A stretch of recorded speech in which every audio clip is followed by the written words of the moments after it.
नमस्कार, आपण पाहत आहात न्यूज स्टेशन 7 मराठी।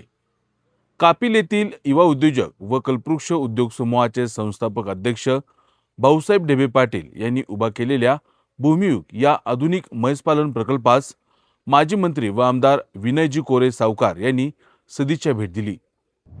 कापिल येथील श्री कल्पवृक्ष उद्योग समूहाचे संस्थापक अध्यक्ष तथा युवा उद्योजक भाऊसाहेब ढेबे पाटील यांनी उभारलेल्या भूमियुग या अत्याधुनिक म्हैसपालन प्रकल्पास जनसुराज्य पक्षाचे अध्यक्ष तथा आमदार विनयजी कोरे सावकार यांनी सदिच्छा भेट देत प्रकल्पाची सविस्तर पाहणी केली। आधुनिक तंत्रज्ञान, नियोजनबद्ध व्यवस्थापन आणि शेतीपूरक व्यवसायाच्या माध्यमातून उभा राहिलेला हा प्रकल्प ग्रामीण भागातील युवकांसाठी प्रेरणादायी असल्याचे गौरवोद्गार यावेळी आमदार विनय कोरे सावकार यांनी काढले।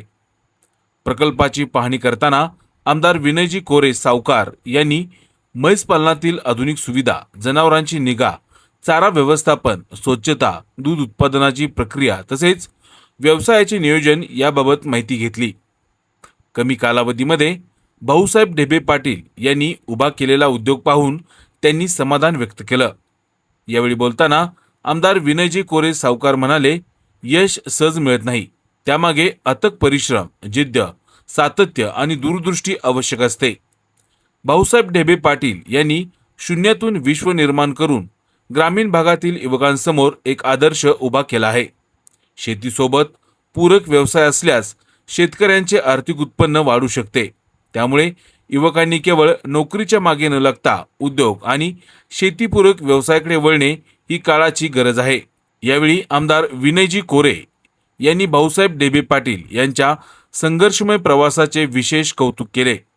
अनेक अडचणी, संकटे आणि आर्थिक आव्हानांवर मात करत त्यांनी श्री कल्पवृक्ष उद्योग समूहाची यशस्वी उभारणी केली असून हा प्रवास नव्या पिढीसाठी प्रेरणादायी असल्याचे त्यांनी नमूद केले। या प्रसंगी युवा उद्योजक भाऊसाहेब ढेबे पाटील यांनी आमदार विनयजी कोरे सावकार यांचा शाल, श्रीफळ व पुष्पगुच्छ देऊन सन्मान केला। यावेळी भाऊसाहेब ढेबे पाटील यांच्या मातुश्री देखील उपस्थित होत्या।